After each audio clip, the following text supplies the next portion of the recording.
One. All right, everyone. Welcome to another episode of the Clair and Romero show. We are going to talk about a film called Beyond the Infinite 2 Minutes. But before we do that, we are doing a little something different in our opening, and we're going to be talking about our own short films that we made Yeah. that we decided to wanted to talk about. So yeah, do you want to go first Yeah, or yeah. you want me to go? Let's talk about your movie first. Then we can talk Okay. about mine. So Crooked Killer. Hmm. Yeah. I first of all, I watched it. I liked it. I thought it was a pretty solid short film. Um, I thought that I thought it looked pretty good overall. It had pretty good production quality. What was your like who were you, everybody's short films, like we're all just kind of copying our favorite directors the best we can. So who were your influences on that one? David Fincher. Uh-huh. I got some vibes from him, so I was like watching films like Seven and Zodiac, and I always was interested in his like mystery thriller, like serial killer films, Mhm. And I was like, hey, I want to try to do something a little like David Fincher, where instead of the killer being like just like a regular serial killer that's just killing people, he's Right, right, killing right, like right. cops. So that's the narrative I changed on that. It's like, oh, it's a cop killer, serial killer type of person. So Uh-huh. that's why. But yeah, it's definitely a David Fincher type of inspiration for sure. Cool. Yeah. So like you co-wrote this with someone. Hmm. What was I that thought like for you? it was cool. I mean, she was she likes I mean, she's a huge movie buff, and she also makes films of her own. But Mhm. she talked. We're like, hey, I really want to try to write a just a short, simple David Fincher like story, but with a Mhm. twist on it. And she's like, oh, okay, yeah, I seen like she only seen like Zodiac, so I was like, yeah, that's good enough. So let's get together. Let's storm up some ideas. Let's get something rolling. And she said, okay, cool. And then we talked, and I said, well, I got this idea. It's about a serial killer that kills only cops. They're mainly crooked cops, and that's pretty much the whole like narrative of the film. And of course, the cop is an asshole. He's a dick. Like you want him to die. Mhm. She's like, okay. And then she put in some input, and this is where I actually loved working with writing with her because she has some great inputs. And her input was okay. So where is this going to take place? Where what's the setting? What's the location? Mhm. And I said, well, I would like it to be like a ghetto like neighborhood type of setting, and there's like chaos happening because like Mhm.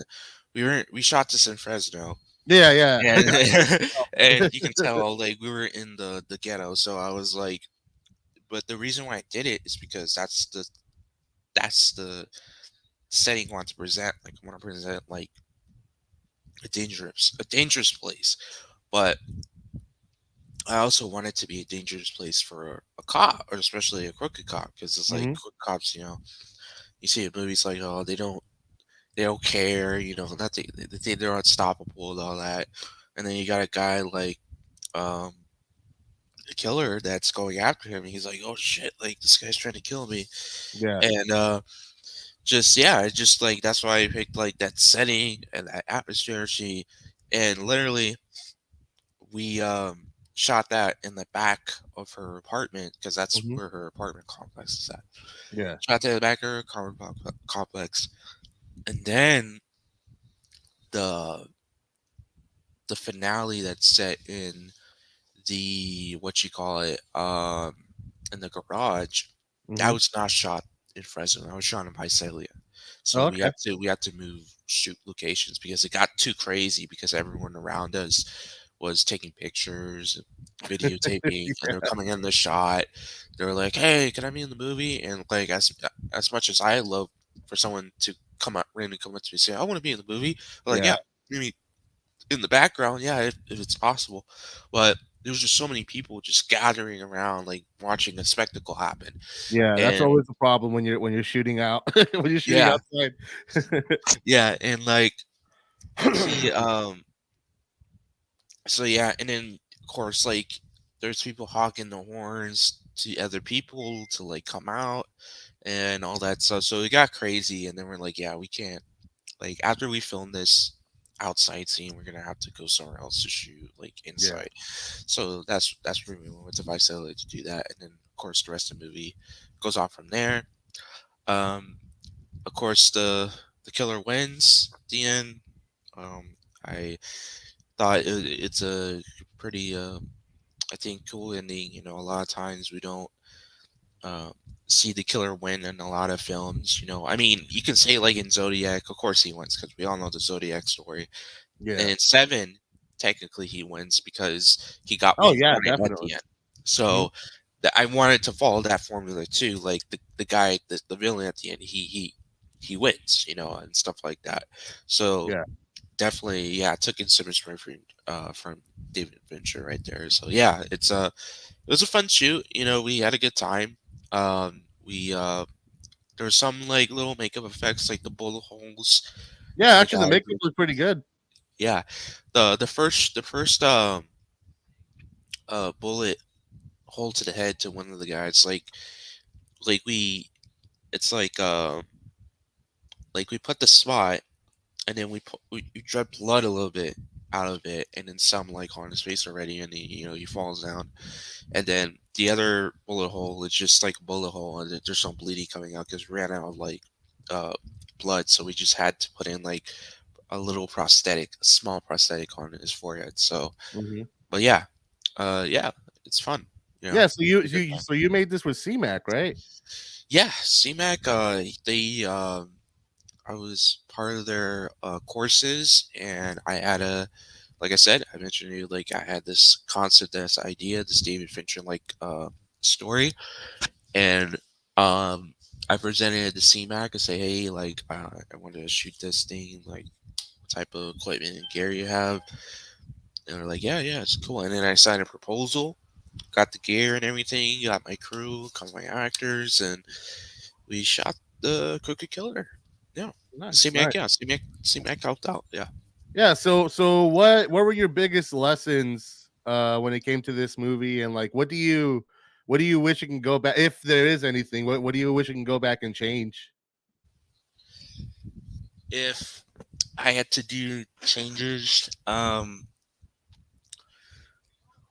well, it has to be like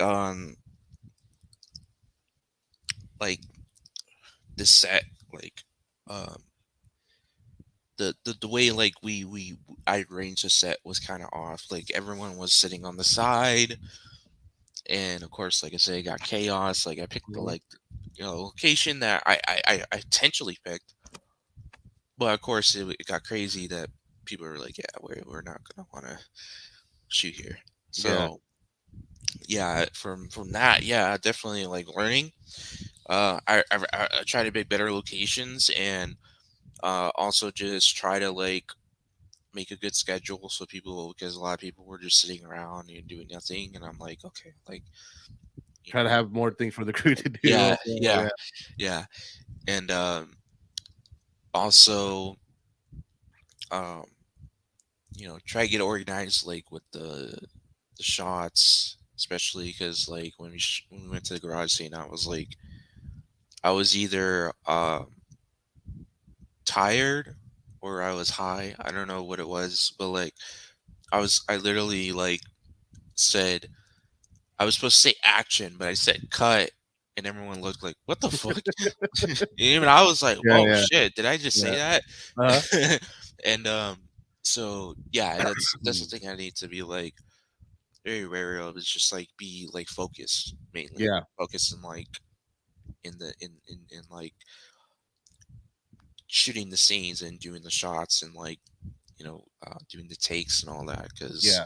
um yeah, it could be a little like out there and like you know not be well, but it turned out well, Yeah. No, with overall it's good, man. everything. I mean, you can see some of the limitations. Actually, I thought the last sequence in the garage, I thought that was actually pretty well shot, pretty well done and all that. I just noticed that the when he shoots that gangster guy, it's all done in one shot. Was that a limitation thing or was that an artistic choice thing? Well, yeah, it was like limitation because are you talking about the knife? Yeah. It was a real knife, Uh-huh. so it wasn't a prop Holy knife. shit, you had a real knife. Yeah, That's so fucked up. and yeah, another thing, yeah, use props. Uh, but but yeah, no, that scene right there where he's about to stab him, Yeah. and that was a real knife. So, lucky enough, the guy who plays the cop, Ernesto Serrano, he's a really good. He's not just a really good actor, but he's a really good. Like he also directs. He also makes films, Uh-huh. Yeah. so he really knows how to choreograph scenes and make sure the actors are safe on the set and nothing goes wrong. So, when he was working with the actor, he was like, "Okay, so this is how we're gonna do it. We're gonna do like different shots of just showing me taking like he's trying to stab me, take the knife and then stab him, right? So we Yeah. did different shots showing the different moves that he makes in order to like get to the point where he fake stabs him. Mhm. Um so since it was a real knife, there's so much we can do. And he said to the guy like, "Hey, listen, like if you feel uncomfortable, like don't hesitate to say like, hey, like I feel uncomfortable, or like don't Yeah. hesitate to back up because if you feel like you're gonna get stabbed, just back up, and Yeah. like go to the Yeah. side or something." Safety So is more important than anything at the end of yeah, the safety's day. more important. So yeah, it was it I guess you can say it was both an artistic choice, but it was also a limitation. It's really a limitation type of Right. choice Well, too. those 2 things tend to go hand in hand, you know? Mhm.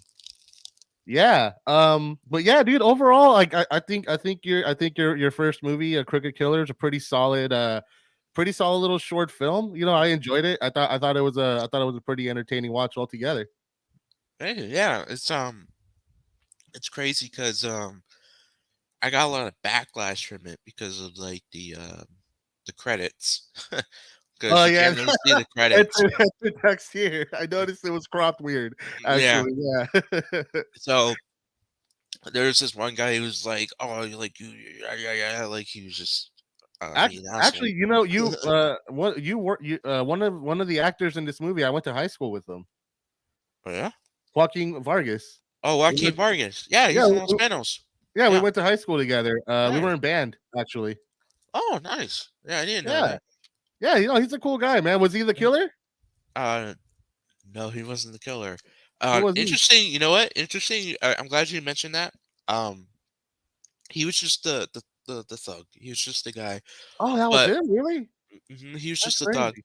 But Yeah. the killers, there was two people who played the killer. Uh-huh. So I don't know. Maybe if you go watch back, you may have noticed something. But the first shot of the killer, and okay, so the outside killer was a different actor, and Mhm. he was short and he was skinny. And in the inside the garage, when you see the killer come in, the whole scene with that killer Yeah, there, he's a bigger he w- guy. he's a bigger guy and he was Mhm. more chubbier. So so what happened is the guy couldn't make it to the second shoot, Mhm. and I was like, "Fuck, man," because everyone was already like on board, and they're like, "Yeah, like there's like this is the day," Mhm. and um, so the guy who played the killer in the second scene, Yeah. um, he was actually supposed to be one of the cops in the Mhm. movie. Um, but then he the other guy uh took the role of the cop, and I kind of left him hanging for a bit. But then when the guy couldn't show up, I was like, "Oh yeah, you know what? We hit him up. Yeah, hit him up and say, hey, guy didn't show up, like, or he's not gonna show up. He come to play the role because originally he was supposed to play the role, but he didn't. He didn't get the role. Now it's a good opportunity, so I called him. Say, yeah, I'll show up. And then he comes in. He's all dressed up and all that. And then I try to frame it and shot it in a way where it doesn't look like it's a different person. Well, obviously you could tell if you look back, uh, but yeah, he came in. He did. I think he did a pretty good job. Hmm. Portraying like that same type of movements like the guy was in the other one. Um, so yeah, that's how it all unfolded with that. But yeah, Joaquin Vargas, yeah, he's a cool guy, and Yeah. he was in the movie. Yeah, and You he's know, from I Los should. Angeles, so. Yeah, no, we're actually both from Dos Palos originally, which is about 15 miles away. But Dos Palos sucks. That's why nobody talks about it. Yeah, man. Yeah, dude. But that's all I really got to say about Crooked Killer, man. I mean, I recommend it, guys. If you haven't seen it yet, go. I mean, you're on his channel. Check it out for sure. It's a solid watch. Yeah, absolutely. So yeah, so let's talk about your film, Shut. Yeah, So tell us a little bit about it. yeah. Yeah. Shut In is a movie that I made with my buddy Neil in Fresno. Also, by the way, in my old apartment, we shot it over 2 or 3 days, and it's essentially about a guy who supposedly has agoraphobia because he thinks it's funny because this was before COVID, but like it's about a guy who refuses to go outside and interact with people, supposedly because he thinks that there's a virus out there that's killing everyone, but really he's just horrified of the outside world. Mhm. Yeah, I just when I was watching it, I noticed there's a lot of things like when it comes to his character, like he's always sitting in the corner, Hmm. he's always hiding, even though he's in his house, and he's so like if there was an outbreak, like he's safe inside his house, Yeah. but like the fact that he's crouching, that he's like hiding in corner, like it just shows like how paranoid he is Hmm. to like the outside world. So, Right. uh, Well, yeah, a big part of his character was that he's not comfortable in his own skin. So like in a right. weird way, he's also not just retreating from the outside world, but sort of like retreating from himself, like metaphorically and also physically, because the other part is that he's being essentially like haunted by someone who looks just like him essentially. Mhm. And it's not, um one of the things that I wanted to do early on was I didn't want to make this a movie about the doppelganger. I didn't want it to be about like, oh, what's going on with the doppelganger or nothing. Like I wanted it to be like, no, it's just him. So the very first close up he gets, it's like him in a silhouette, but it's very clearly him. And I did that because, like, to me, it was more interesting to have this movie be about how he thinks of himself, literally, how he views himself, and how that represents his like inner dialogue than being like, oh, what's going on with the doppelganger?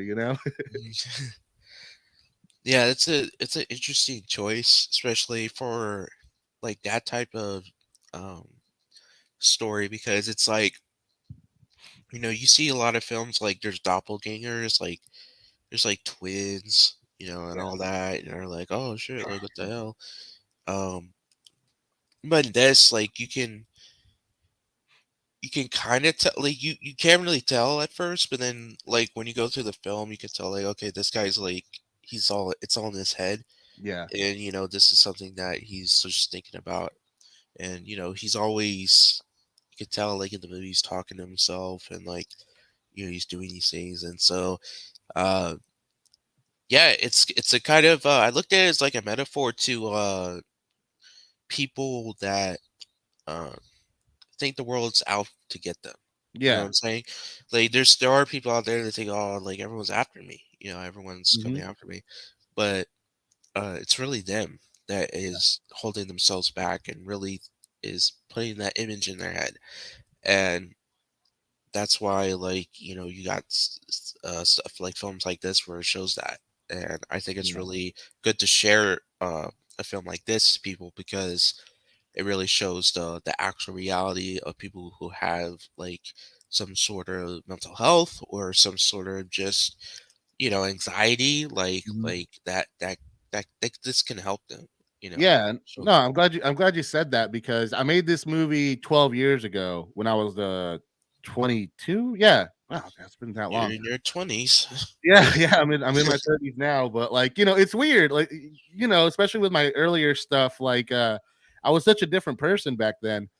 And with this script, I wrote it like in like 2 hours because Yeah, I was writing this bigger story and I was just like, man, I just want to fucking make a movie, just really simple, one location, one character. And I was like, okay, I'm just gonna challenge myself to do that.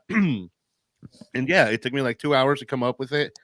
And it's weird because like I feel like when you're not thinking of, because I just figure like basic idea, dude's being haunted by his doppelganger. I didn't put that much more thought into it.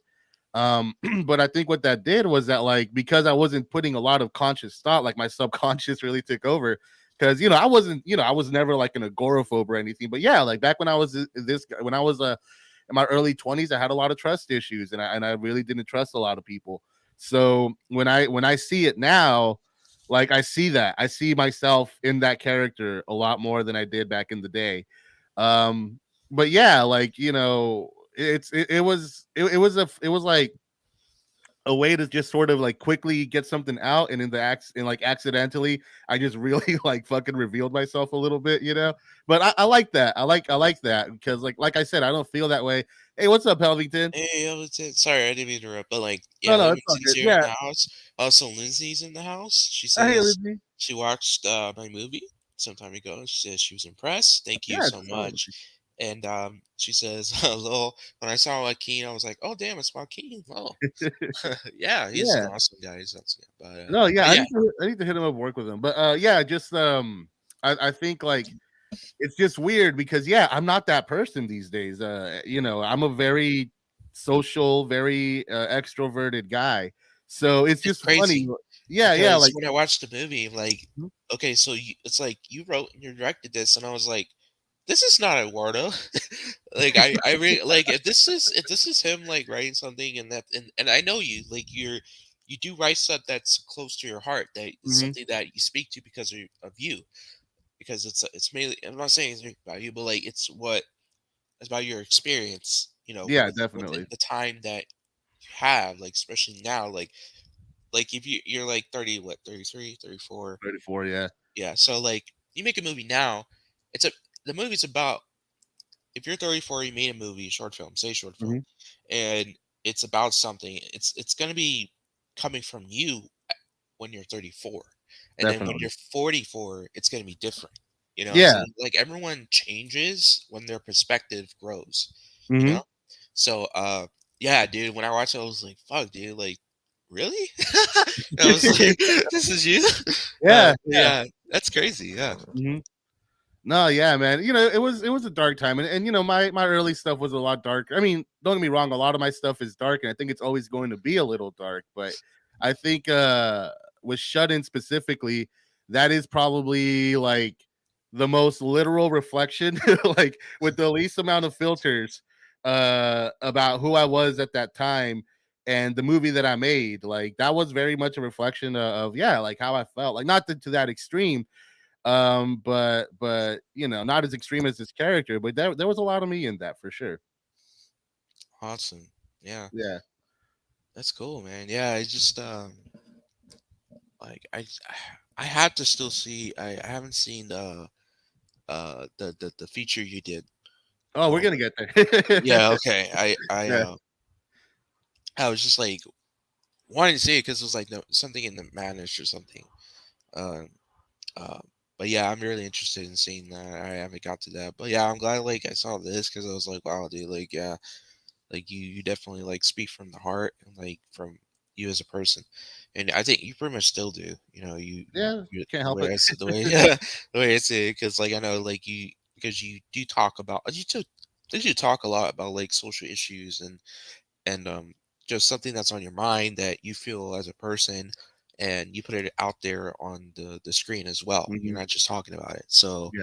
that's cool, man. Yeah, I rarely see people do that a lot, especially locally. Like they always talk about stories that they tell from like a creative aspect, like something they make up. Yeah. But I know it's you, like you make stuff that comes from you as a person, your Hmm. experience, and like Yeah. you're like, here, this is pretty much my story. I'm just, this is just someone pretending to be me or just playing me, pretty Yeah, much, you know? definitely. No, So, I definitely see that. Like, I definitely, it's, I think for me, art has always just kind of been, whether it's music or film, like it's always been just like a way to just kind of like, I can't afford therapy, so like yeah. just to like get shit out there, you know. And yeah, man, like it's had an interesting effect for me because like every one of my movies for me is like a little landmark on a map, like this, like this is who I was when I was 22 when I made Shut In. This is who I was when I made Immunity. This is who I was when I made Escaping a Spinning Room, and so on and so on. So yeah, man, like, yeah, it's there, and frankly, like, for me, those are my favorite directors. Like, my favorite directors are the ones who are like super open, like, when it comes to like all my movies, like my main influences are Kubrick, Paul Thomas Anderson. But funny enough, because I mean, you know me, man. Like, I criticize Christopher Nolan a lot. I started off being a huge Christopher Nolan fan, and in my first two movies, I'm totally like aping off of Christopher Nolan's vibe a lot, or at least doing my attempt to do the Nolan thing. But it's just funny because like I find Nolan to be a little unpersonal, and it's funny because as I got older, there was less Christopher Nolan in my stuff because like that didn't appeal to me as much, you know? Mhm. Yeah, no, I like the like I'll watch a Christopher Nolan movie once in a Yeah. while, like Inception and um, you know, the Interstellar and all that. Mhm. Like the acclaimed like great like movies out there, and like even now I'm seeing like, yeah, just Christopher Nolan, he just makes movies. Like Yeah. he's not making an intricate story. Like, and that's what's crazy is that Inception seems like that, right? Like it Yeah. seems like an intricate, like complex story, but really it's like It's just it really just it's yeah, that's always been my thing. Like, it's okay to just tell a simple story yeah, sometimes, you know? yeah. It's like, it's we all know it's about dreams, Mhm. and he's trying to make it seem that it's more than that. Mhm. He's trying to make it seem like, oh, there's so much going into it. No, that's not really. They Right. just dream, and they're dreaming, and it's wake up, and it's kind of messing with them a little bit, and that's Yeah. about it. But yeah, and don't get me wrong, I'm not hating on the what you call it, Christopher Nolan. Nolan. Yeah, no, I like I Nolan. I like Nolan overall. He's I a just filmmaker. He's Yeah, he making makes good movies. movies. I just feel like a lot of people like are like, he's the smartest, most genius director ever. His movies are so complex, and I'm like, they're not really. It's okay to just say you like them because they're good movies because they are, but like when people start saying like it's a very smart film, I'm like, how, you know? Yeah. But that's just me. That's just me. You know what I mean? Yeah, I agree. So, first of all, Lindsay says definitely 22-year-old Yeah, ed. definitely. and and Helmington says, "Hey, I'm gonna have you guys play on my TV. I gotta edit my on my phone. I'm still here. Yeah, That's dude, what's up, dog. awesome, awesome. So yeah, anything else you want to add to that? God, yeah, like, I'm proud of all my movies. That I mean, don't get me wrong, I know some of them have some very serious flaws and all that, but, I guess I got more of a question for you, like, what did you make of that ending? Man, that ending, man, it was interesting. Like at first, I was like, kind of confused. I don't know why I was confused because I was so like into the whole doppelganger aspect. Obviously, it's not really a doppelganger; it's just his imagination. Yeah, Um, but did I don't know. I don't know. Though it's just him walking out right in yeah, the night, mhm, and is he his other self? Because he has a different look on his face. right, Um, I don't know. It's just like did he conquer his? Because he's outside. right, So he's not inside anymore because mhm, we all know like in the movie like he's not he's afraid of the outside, but he's now outside.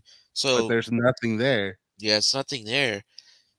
And but at the same time, I'm thinking, okay, does he have like a split personality? Did his other personality take over, and now he's going out, and then is his personality gonna just wander the world that doesn't exist? You know. Yeah. So yeah, it was interesting ending, man. I Yeah. just I thought it was like, okay, it's ambiguous. You know, you don't Yeah, know well, what's happening. yeah, that was my I think that's the biggest Christopher Nolan influence that I see there, was that I did wanted to leave it in a place where the audience would have yeah, kinda what you're having, like, wondering, like, what exactly if he what where he is and what that means essentially, you know? Yeah. But, like, it was really fun because, like, in the script, that final location was gonna be a little more literal, like the afterlife, but we shot it in my apartment, and then like across the street, like now it's like a movie theater and a shopping plaza, but it was just like this big empty lot that was just dark and as empty as can be.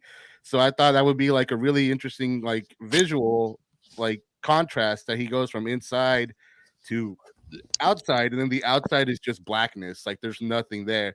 And yeah, I don't know, to me that just seemed to make a lot of sense, you know? Nice. Yeah. Um. Yeah. Yeah. That's an interesting way of looking at it. You know, just going that. That's the way I looked at it. You know. Hmm. Uh. Yeah. Yeah. Awesome, man. It's so cool. Yeah, I can't wait to do this again next week with the other. This is a. I'm having fun doing this. By the Yeah. way, I can't wait to talk about the other movies next week. Yeah. Absolutely. Man. Yeah. I just got. I do have another movie I did. It's already out, but Uh-huh. uh, I still need to still put out um another movie. But yeah. Yeah. I definitely love talking about this. Also. Yeah, it's fun shit, man. Yeah.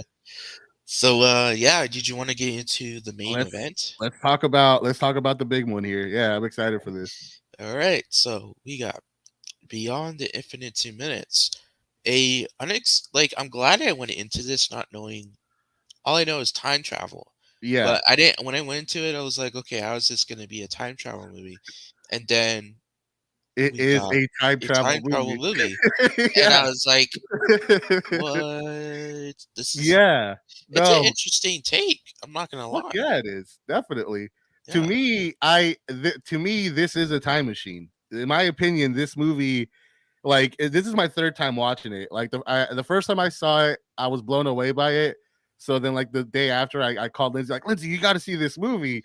And for me, it was just like I just kept looking at Lindsay's face, like as she was watching it, seeing it unfold. She was like, what? You know, like yeah, it was just so cool. And I mean, that was what I was like too. And I feel like that's what it was like for you and anybody yep, that sees this movie is just like you're watching it and you're just like I mean, I really love how you're with the characters, right? So you're discovering it with them, and like you really feel like you're discovering time travel, you know? yeah, yeah. It's interesting. So like the story is about this shop owner that runs a shop and he has friends and uh but one night, well, a whole night I guess you can say, he finds out that he is time traveling Hmm. because the there's a screen in his room and a screen in his business that are connected, and the first scene, the first sight of time travel is him going to the screen in his room and he's talking to himself. And the guy says, "Hey, I'm 2 minutes ahead of you. You're Hmm. 2 minutes behind. I'm in the future. You're in the past." And I was like, But "Okay, but that's something interesting to talk about though, because he's not in the past. He's in the present and he sees his future self. And we're in the present. We're in the present throughout the entire movie, and mhm, we get to see into the future and into the past. You know, it's at the hard to same wrap. time." Yeah, right. It's hard to wrap Yeah, your head around, but yeah, no, I'm sorry. Keep going. yeah, and he just so what he does is it's funny because it builds because like it starts out with just him, and then the more he like discovers time travel, the more his friends come in and they discover it, and then more of his friends come in and discover it. So you got a group of people discovering it at the same time. Yeah. Um, and so they kept going with it. right? 2 minutes, And it and really builds up to some really creative shit, man. yeah, yeah, and so his friends gets involved, and then at a certain point they figured out, okay, well, if it's showing 2 minutes, let's take the screen and let's put it like in front of the other screen, and then we'll advance to 4 minutes, and then Yeah, 6 minutes. I'm like, what the fuck?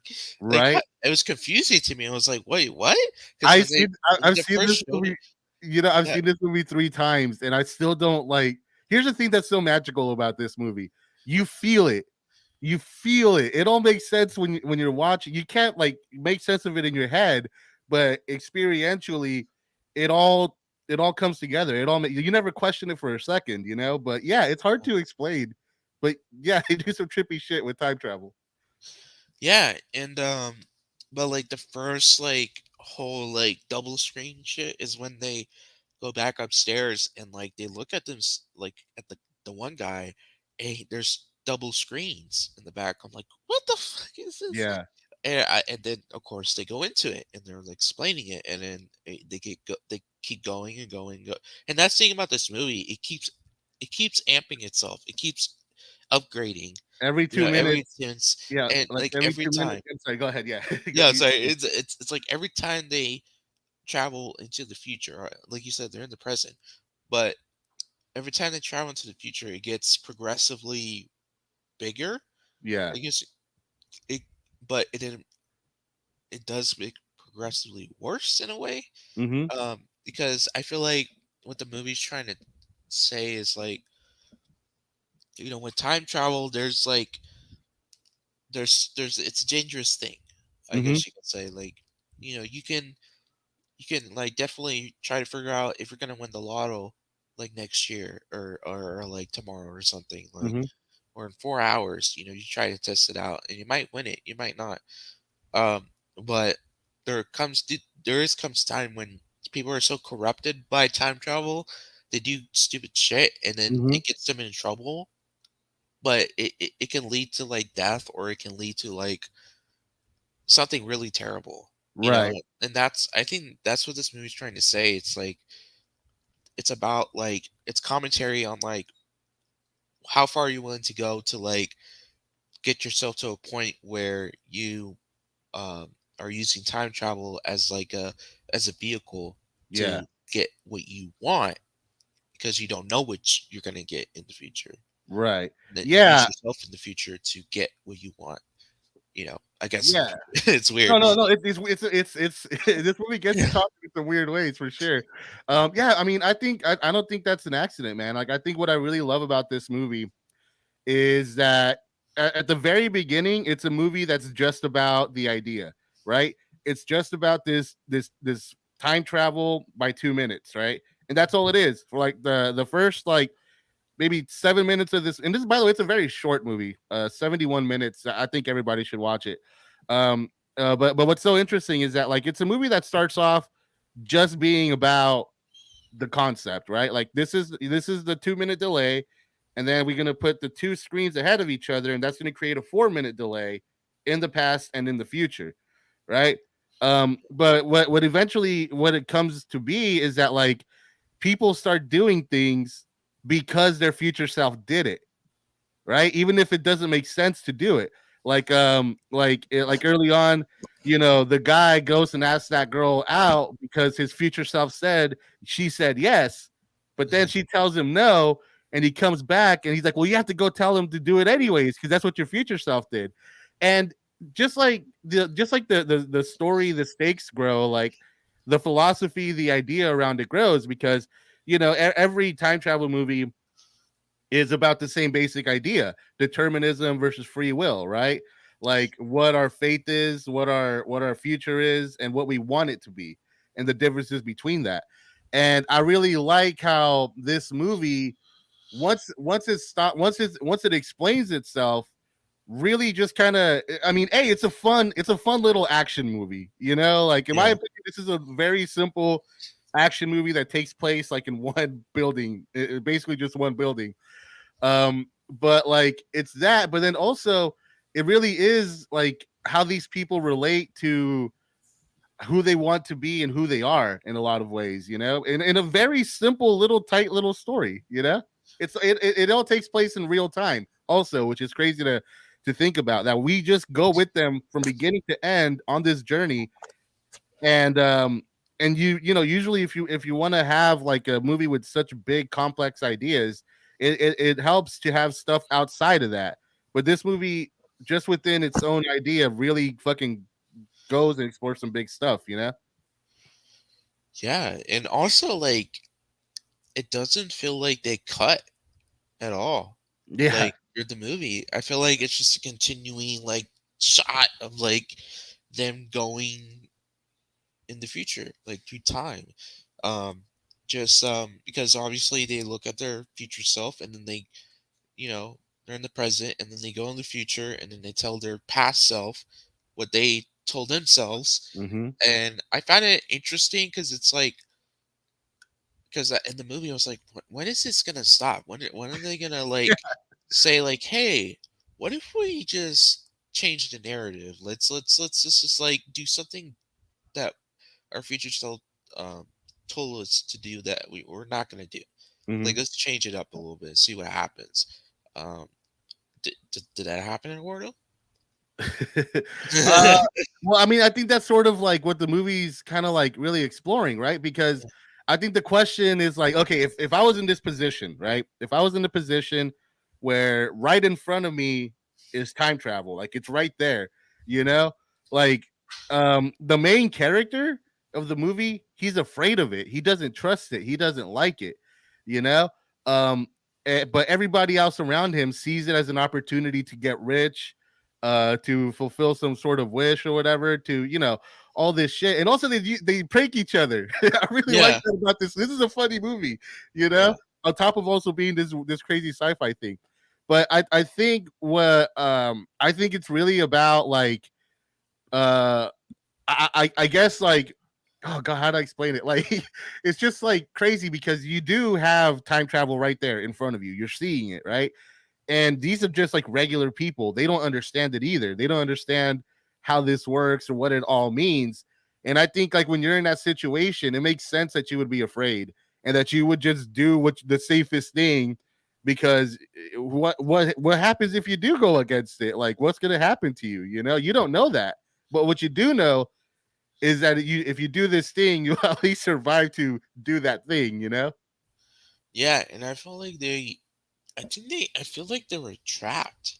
You know, and Yeah. that's what I felt like too. Like I felt like that they were trapped, and I also feel like they felt like they were trapped in Mm-hmm. this cycle of like time travel. And to me, I looked at it as like a way of like exploring, you know, this movie explores an idea of time travel that can question one and another, especially the main character. Like he questions it. Like Mm-hmm. everyone, like you said, everyone else they don't question it. They're just like, fuck it. Like let's use this as an opportunity to get what we want. And he's like, oh, like this is what are you guys doing? Like this Mm-hmm. is nothing to be played with. Um, I do have a theory Okay, that let's hear it. you know how the they pranked their old selves with Mm-hmm. the poster Yeah. with all the buildings that are just like decimated. I have a theory that that's a thing that's gonna happen. Mm-hmm. It was there like it was. I don't think it was there in the beginning. Right. You know what I'm Well, saying? I I didn't. I wasn't really paying attention to that, but maybe, yeah. Yeah, because I didn't think I see it there in the beginning, so I was thought like, oh, it's just like it was placed there like from the Determinism. future. Yeah. Yeah, and it's like there someone put it there from the future just to show them like, hey, Hmm. like this is what's gonna happen. Like keep, you know, you're gonna find out. You're gonna find out through time travel. If not, like yeah, you're gonna find out on your own. But that's the way I looked at it. Like on that the poster they showed, because it Yeah. could have been just a one off. You know, just like hey, it's a prank, funny, ha ha ha. But like I thought it like if you want to go deep with it, I think like that's something that um was there just to show, just to scare them, be like, hey, Yeah. like this what's gonna happen. Like, it's time travel. Anything can happen. Someone could have just like went in there and like secretly put something up just to put it there, to show everybody. But like nobody really notices it, Hmm. because they're so fascinated by what's happening. They're just so distracted. They don't know what the real what's really happening, on the side, and what people are trying to tell them. Right. So that's the way I looked at it.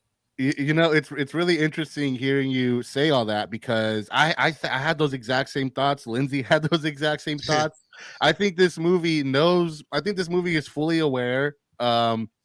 What we expect in a sci-fi time travel movie, and I think it has fun with that because yeah, like when they do that prank that they're all like in this cult, like I thought that's believable to me that there will be a cult around time travel, and it's also believable to me that like time travel leads to like ruins, you know. And I think the movie has a lot of fun with how it plays with the time travel genre because surprise twist ending, it's a love story at Yeah, the end. It's a cute little love story, you know. yeah. The guy's trying to get the girl, even though like he says he doesn't want to get her because she's too young for him. Hmm. Um, yeah, throughout the movie, like she shows up like once in a while, and then, of Yeah. course she shows up like later on, like fully, like she's part of the plot. And yeah, it's a love story, man. So I thought like, yeah, time travel, yeah, time travel really was there just so he can fall in love with this girl, and she falls in Yeah. love with him. And it makes sense, and it makes sense that it's a love story because in a weird, when you're in a relationship, you don't know what's going to happen in that relationship, and the whole thing about a relationship is that when you get into one, you're being like, fuck it, none of us know what's going to happen, let's face this thing together. And I think time travel is an interesting sort of way to explore that idea of the unknown and stuff like that because nobody else in the movie has a girlfriend or boyfriend or nothing, Oh, you know.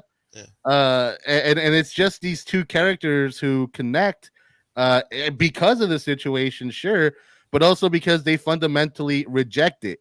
Neither of them like the idea of time travel because they don't like the idea of knowing the future, and ultimately that's what makes them come together at the end, you know. hmm, yeah. And I think that, yeah, like you said, like it shows like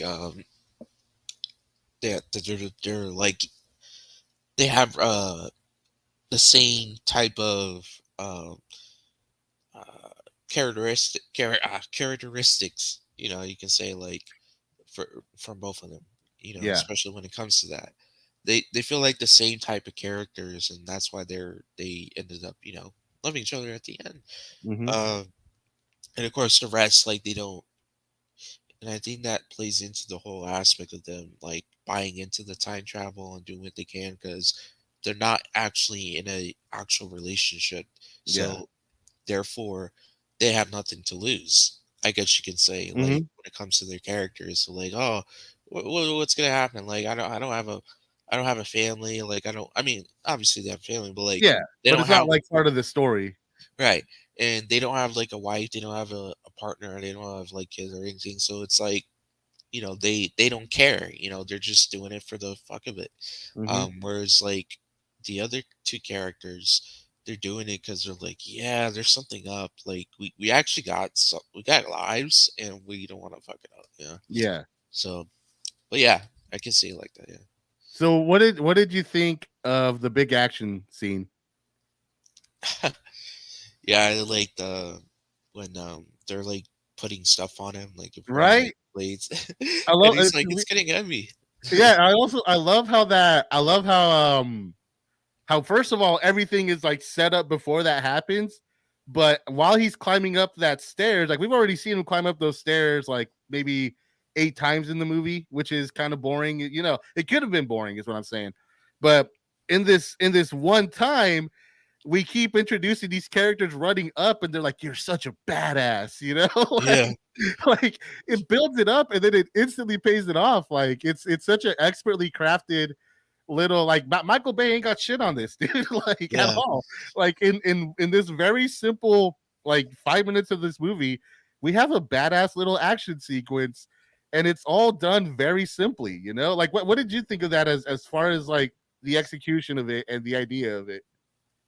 It's awesome because I it also plays into time travel. Mm-hmm. Because I feel like the characters that were coming up the stairs, I feel like they were just watching the TV, and then their characters were telling him, "Hey, give him this, give him that." It wasn't So that so cool to like yeah, see like see it all just yeah. yeah, yeah. So like when they're running up the stairs, like later, it's like because they like their their future selves or whatever told him like, "Hey, give him this, give him that, it will save him." And so that's why I looked at it. And then of course there's TV in that room that they're telling him, you know, what to do. Like, hey, like take this TV, go back down. So fuck, dude, yeah, it was awesome. It was Yeah. awesome. It's just the No, way they used time travel in this movie was just absolutely brilliant. And yeah. I can never praise this movie more as a time travel movie because I've seen a lot of time travel movies, Mhm. and this one takes the cake because it actually is just so simple but yet so effective. Like to use time travel in a way that can um, be That feels useful. real. Yeah, it's real and it's useful. It's not just like you're time traveling somewhere and then the whole movie's somewhere else. Like you're just like, duh, duh, duh, duh. You know, it's literally like time travel is used as a source of Storytelling. yeah, and also just it's being helpful. Mhm. Yeah, so Yeah. it's there for a reason. Yeah, I mean, what I really love about this movie is that it's very down to earth. It's literally down to earth, like in the bottom floor of a building. Yeah, And I really love that because, like, when I tell people about this movie, I don't even say it's a movie. This is time travel. Like, if you take the rules of the movie, if you take into account that it's being done in real time, that you're watching this all unfold minute by minute without cutting away from anything, you know, the fact that it is basically all one. I mean, it's not. They didn't, of course, shoot it in one take, but you can't tell the fucking cuts. You know, they hit it very well. yeah, So the fact that it's all this one take, real time experience within the rules of this movie, you are time traveling. This is actual, like when you're watching this, you are experiencing time travel because what you're seeing in the future is just what happens later in the movie, and what you're seeing in the past is just what happens, which is what happened already. So, like, yeah, like in my opinion, this is this is time travel. I time traveled. We time traveled because we watched this movie, you know? Like, and that's what's so cool about it is that I love me a good basic, like, simple 3-act story and all that, but I love it when movies really stretch and change what movies even can be. And this is the first time I've ever seen a movie become something else completely, and still be a movie. yeah.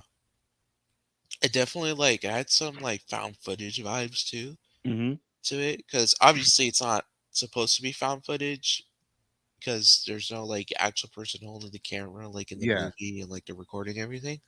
Um, it's an actual like DP, but it definitely had that vibe to it where it's like they could have like made it found footage where it's like the guy's like recording everything. He's recording time travel as we speak, you know, Mm-hmm.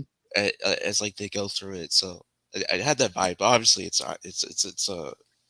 It's a movie. Yeah. So No, yeah, yeah, no, you're right, and I think that could have been that could have been like the easier way out, probably.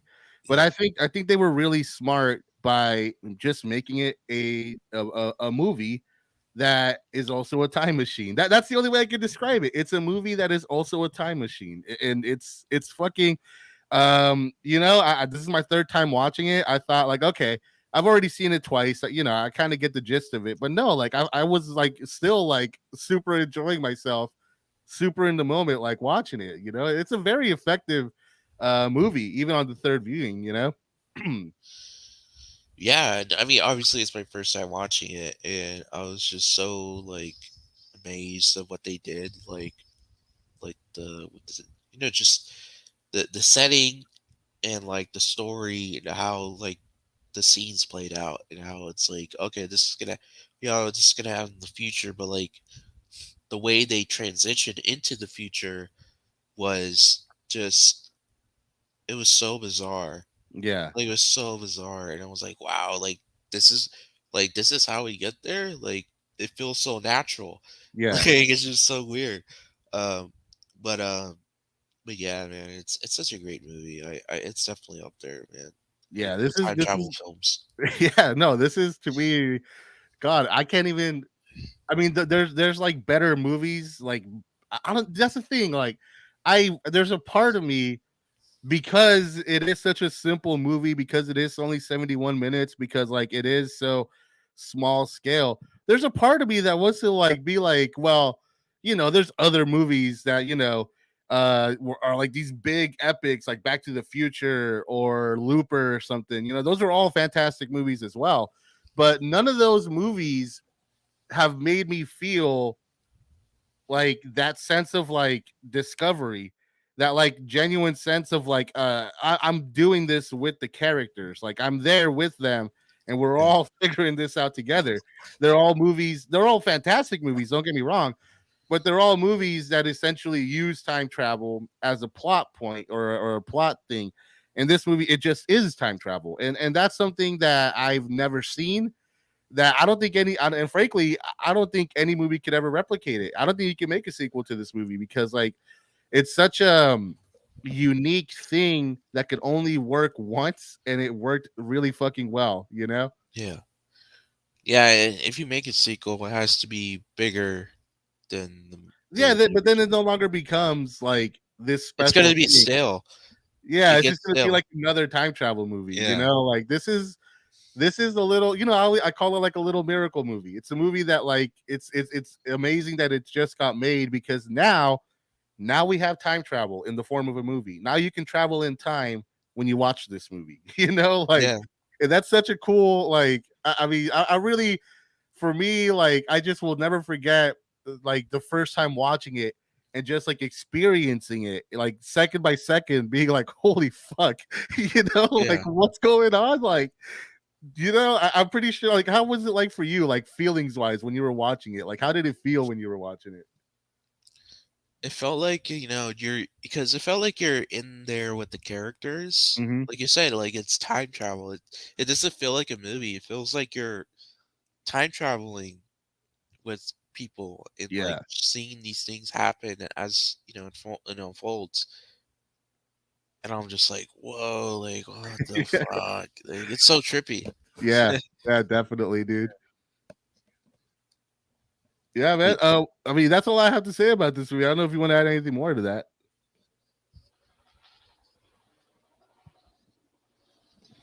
yeah, there's like a helicopter. Uh-oh. What'd you do, Dom? No, no, I just stole some ice cream from the ice cream shop there. You discovered time travel. It's just a time travel. Yeah, it's a dangerous thing to even like touch, man. Yeah. Crazy. But yeah, yeah, great movie. Not Yeah, gonna lie. definitely. But yeah. So anything else you want to say about this? No, I think I just fucking love this movie, and I want more people to see it for sure. I tell everybody about it. Yeah, awesome. So yeah, that's all I gotta say to it. I love the movie, absolutely. And yeah, definitely for sure check it out. If you guys haven't seen it, it's on Amazon Prime. It's definitely a great time travel movie. If you want to call it a movie, it's time travel, Yeah, it's as we literal all time say. travel. Yeah. Yeah. And yeah, so yeah, that's all we gotta say about that. And then so for next week's episode, for the movie we're gonna talk about, we're gonna be talking about Anacondas, the Hunt for the Blood Orchid, which is aka Anaconda 2. So Yeah.